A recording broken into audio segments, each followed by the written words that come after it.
இசைஞானி இசைஞானி இசை பேரரசர் இசைஞானி அவர்களின் அருந்தவ புதல்வி பவதாரிணி அவர்கள் இசை குயிலாய் இசை புயலாய் ஒரு பொன் குஞ்சாய் பொன் மீனாய் பொன் பறவையாய் வானத்திலே சிறகடித்து பறந்து விட்டது. பெற்றோர் உறவினர்கள் அண்ணன் தம்பிகளை விட்டுவிட்டு அந்த பொன் பறவை இறைவனடி சேர்ந்து விட்டது.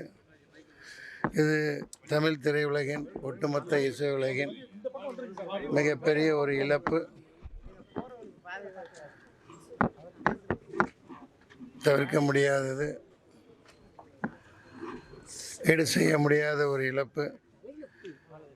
இளையராஜா அவர்களுக்கு அவர்கள் குடும்பம் இதிலிருந்து மேல நல்ல இறைவனை பிரார்த்திக்கிறேன். அந்த குழந்தை சொர்க்கத்திலே வைத்து சிறப்பு செய்வான் இறைவன் என்று இறைவனை நம்பி விடைபெறுகிறேன். நன்றி.